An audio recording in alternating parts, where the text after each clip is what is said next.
Hello and welcome back to HEMA Fight Breakdowns. Today I'm going to be reviewing the gold medal match from SwordFight 6 from Australia. Now, if you know anything about competition HEMA, you know that Australia exists as a little bit of a ratings island, meaning that the fighters from Australia tend to only really fight each other and not anyone else from any other countries, which is understandable considering that they live on an actual island.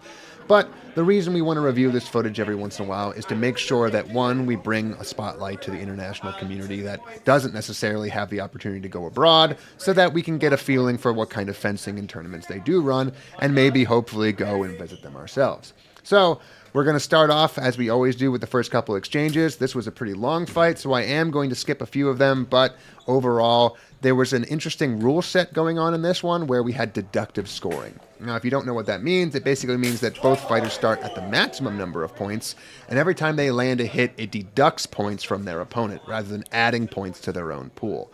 It's really not, in execution, that all different from a typical afterblow tournament format, and you're probably going to see that when you watch the fencing, but for the most part, it's just to clarify why it is that at the very beginning of this fight, both fighters start with 10 points, and why at the end of the fight, spoiler alert, we end at -1 to 0.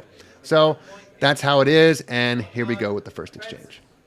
Okay, so we come to our first exchange, and we have a pretty typical first exchange. Both fighters are feeling each other out, trying to get a feel for the distance and the timing, at which point we see a lot of feinted strikes going to low priority targets, both from blue and from red. But finally, red, fencer on the left here, fires off a leaned hand shot, meaning that he takes a step forward with his right leg, leans off to his left side, and just throws that hand shot straight down the pipe. And it does appear to land. At the exact same time as this is happening, blue has a pretty good read on the situation, realizes that his opponent's going for a low priority target, and tries to come in with a high priority thrust to the face. However, he gets a little bit unlucky. It looks to me that his thrust, because it was coming forward in a kind of thumb grip, bounces off the top of the ring guard of fencer on the left, and then skips off the top of the head with the flat. And this is one of the risks you take whenever you try to throw a thrust from thumb grip, because as I've stated before, the flat is facing down towards your opponent, and if you don't bury that tip in, you're just going to skate that flat straight over the top of your target. Probably would have been better if it was any kind of cut, as, obviously the person leaning off to the side still wouldn't have been able to get their head offline, and it would have been much more clear to the judges. But, hindsight's 20/20, and it wasn't necessarily a bad response. The result is, of course, that with this deductive afterblow system, the judges did call the thrust to the face, even though in slow motion it doesn't look like it landed so great, which means that red loses 2 points because of the thrust to the face, and blue loses 1 point because of the cut to the arm. Our next exchange is a pretty exciting one, but also a little bit confusing. So the fencers are maintaining their distance again and looking for some cheeky shots, and blue throws a nice one-handed leg cut. However, given that they are fighting with their right leg forward and they are right-hand dominant, that right-handed leg cut can't really get the distance it needs to really reach its target. Probably would have worked out a little bit better if he had switched legs and arms and used, the extra 10 inches of his grip to make it to his target, but again, hindsight, whatever. The point here is that after that leg shot misses, red, realizing his opportunity, comes in with a nice deep thrust and times it pretty well. At this exact same moment, after missing that one-handed thrust, blue is most assuredly going to be on the defensive.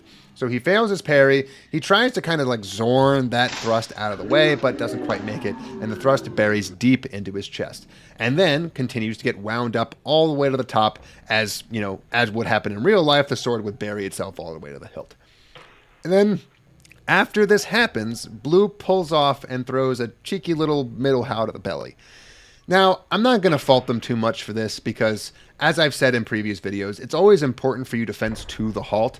And while this could be a little bit after the halt, it's still good to make sure that, you throw something out there just in case people don't realize what happened, or just in case, something went wrong. It's not really a bad thing to do, but it does look a little bit cheeky on the replay.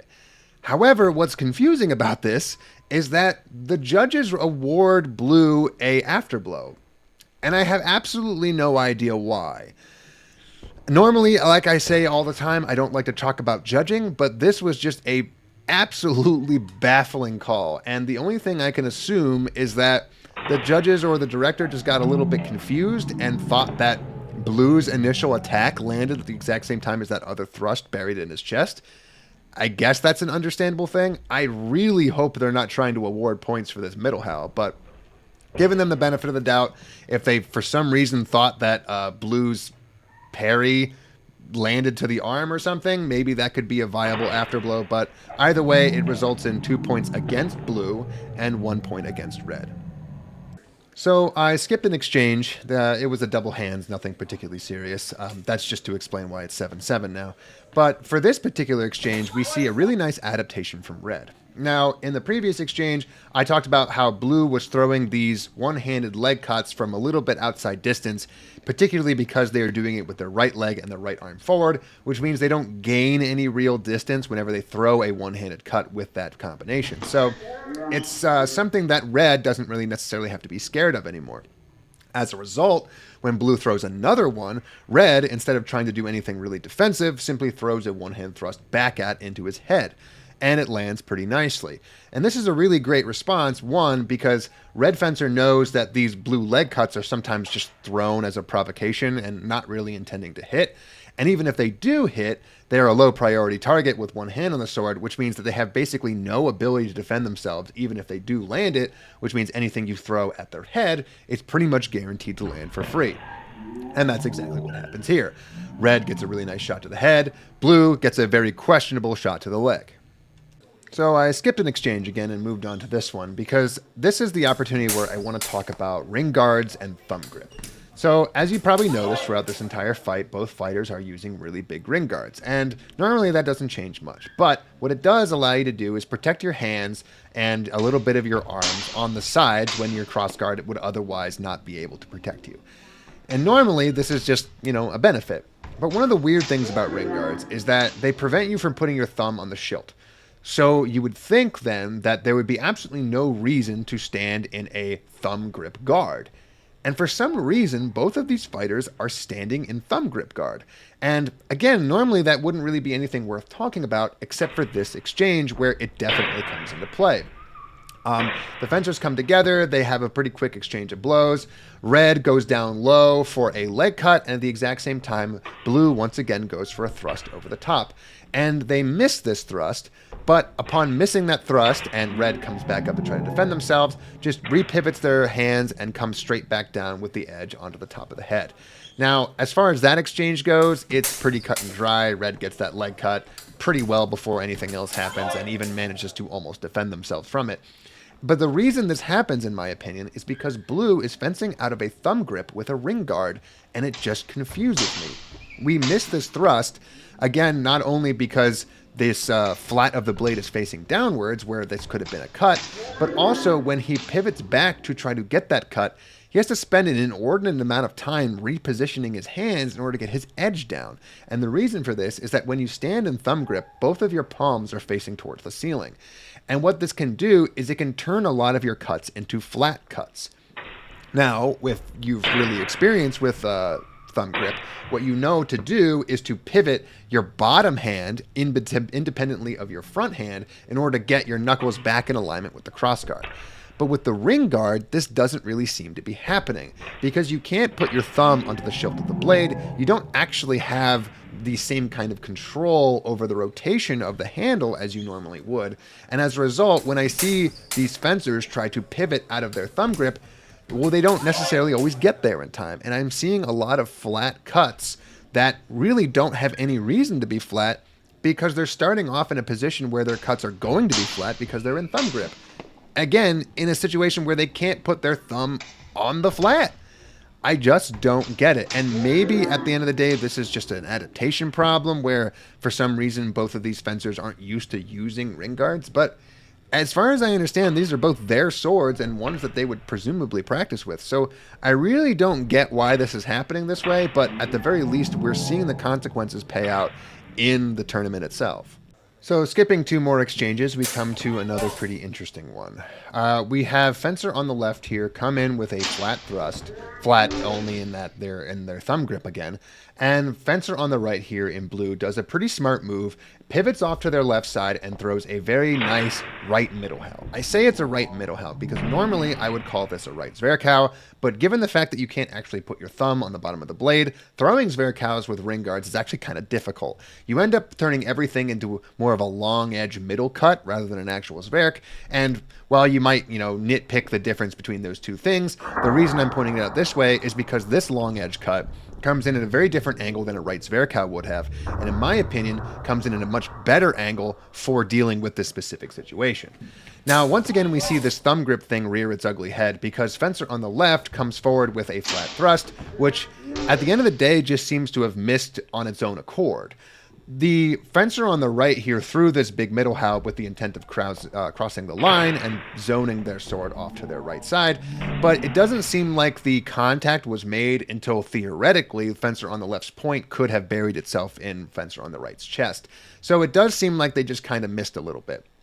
But what's really matters here is that after this Fencer on the right throws their middle cut, they successfully zone their opponent's blade off to the side and get a nice cut to the side of the head at the exact same time. Now, in a previous video where I kind of made fun of the idea of throwing Zwerchs into cold open and into oncoming attacks, I talked about the fact that the Zwerch isn't really the greatest option for this, but this version of the Zwerch, or the right middle hau in this particular case, is a really great option. If you ever find yourself in a situation where people are kind of barreling at you with attacks on your high line, whether they be thrusts or cuts, and if you try to throw a Zwerch into that situation, you'll often find that you don't have the structure or the strength or the range to really pull it off. But try throwing them like this, with the long edge and your entire body base behind it, almost like it was a middle hau across a high middle line, rather than a Zwerchhau with your hands and your thumb underneath the blade. It just might work out a whole lot better for you. So we're getting down to the wire here on points. Remember, it's deductive scoring, and we're both trying to get to 0 here. And Fencer on the right tries to utilize this situation by going for a deep target. They come forward a little bit offline on their left side and then drive in a thrust from their left plow directly into their opponent's chest. And normally the way this works is when you start in your lower left quadrant and you wind up to your upper left quadrant, what you're essentially trying to do is create a zone of defense where any kind of attack or thrust that comes in on the left side of your body is going to get caught in the movement of your hands, caught on the movement of your crossguard and your ring guards, and keep you safe. But that's not exactly what happens here. And the reason it doesn't happen here is because Fencer on the left realizes that when Fencer on the right starts moving offline, they're probably going to be coming forward with something aggressive, and they start backing away in a straight line. And the thing about moving offline is that it takes extra time and it takes extra space. And if you're not careful, your opponent might pick up on it and start moving backwards in a straight line faster than you can move forward at your new angled line. And that's exactly what happens here. Even though Fencer on the right here pretty much did everything right as far as their left plow thrust, because they didn't get the distance quite right, Fencer on the left in red was able to back up far enough to give themselves the space they need to counter thrust. Now, I would argue that that wasn't really the best idea. Chances are, given the amount of space that they gave themselves, Fencer on the left probably could have been able to set this parry or set this thrust off to the side and result in a really nice clean counterattack, but that's not what ended up happening. What instead happened was a double, and the reason I'm really showing this, despite the fact that it just ended in a double, is because we now get to a very interesting score scenario. So the score is now -1-0, and I now have no idea what is going on. I figured that in a deductive system, you would stop at 0, or at the very least -1 and 0, but I guess you got to win by more than 1 point or something. So here we go. We have another exchange now where both fencers have kind of changed up their game, and it's clearly they're changing up their game because of the particular situation that they happen to be in with the score. Both fencers change into a long point stance, meaning that they both have their arms at almost full extension with their points pointed at each other. And normally the reason you do this is you want to keep your opponent at a distance. You want to keep them back, and you want them to know that they either have to walk into a thrust or they have to engage with your blade. So it's a bind heavy kind of bind seeking style. And what we see, which is a little bit confusing, is a lot of protected hand shots. So the issue, as I said before, with thumb grip and now with long point, is that it's really hard to get your edge in alignment, especially when you're trying to throw really quick cuts. And that's exactly what we see Fencer on the right here try to do. They are standing in long point, their arms fully extended, and they try to pull back ever so slightly and then throw a short edge cut down at a 45-degree angle at their opponent's arms. The problem is that the only way to get any extra distance while doing something like that is to lunge with your right foot. But they don't do that. And they don't do that because they don't want to do that, because they don't actually want to engage and commit that much to a hand shot right now, especially in a format where getting a thrust in the chest or a cut in the head is going to result in them losing the fight. So the result is that this hand shot doesn't really make it far enough to matter. And the Fencer on the left obliges this hand shot by moving backwards. So right now, Fencer on the right knows that if they go for a hand shot, their opponent might be defensive again, but they're probably going to have to commit to something if they're going to actually want to land it. And what happens is neither of those things. Fencer on the right goes for another hand shot on the opposite side now and appears to land it. Great. But at the exact same time as this happens, Fencer on the left, who seems to have changed tactics now, more or less allows that hand shot to go through and then responds with a cut back to the chest of their opponent. And again, one of the reasons that this was able to happen is because Fencer on the right, when going for this hand shot, had to extend and lunge a little bit forward in order to reach their target, only to find that in reaching for their target, they had exposed their more deeper, higher point value targets to their opponent. So his opponent did the smart thing, kind of let that one-handed hand shot go through and just hit them back in a higher priority target. Great. Except that for some reason the judges don't see it that way, and we have another exchange, and I don't get it. So it's still -1-0, and we have our actual final exchange here. And it's unfortunately not much of a doozy, because what happens is both fencers are coming forward, again with their long point stances, only this time they get actually pretty close to each other. They get to the point where their swords can cross. And what that means is that the kind of cheeky one-handed hand snipes or leg snipes that they were trying in the previous exchange will actually probably work now because they're close enough to reach each other. And that's exactly what Fencer on the left was probably thinking when they decided to lunge in deep and go for a leg shot. And honestly, I kind of question the decision making here, because what was happening right up until red threw their leg shot is that blue was trying to put forward pressure and get into a strong bind. And generally when somebody does that, it means they're telegraphing that they're going to try to thrust you because they want to take the center line and zone you out. And that's exactly what they did. Blue was trying to get that center line. They tried to get that strong bind. And then red tried to deny them that bind by going to a low priority target. At the exact same time as this happened, of course, blue executed their plan and thrust red straight in the face. And you knew that thrust was going to land because not only was red unable to really meaningfully move their head off to either side, they only really sunk it down and forward a little bit, because in order to go for that leg shot, they really overcommitted quite a bit and lunged very deep. Now, in my understanding, most people will do this because they're trying to get their head off of the center line in a vertical fashion. But in this particular case, they started off so close to each other that lunging in deep and low wasn't really going to give you any kind of defense. And more importantly, it was going to drive home whatever it is your opponent did to you straight into your neck. And again, that's exactly what happened. But this time, unlike the last time, someone got a 1 point and a 2 point target.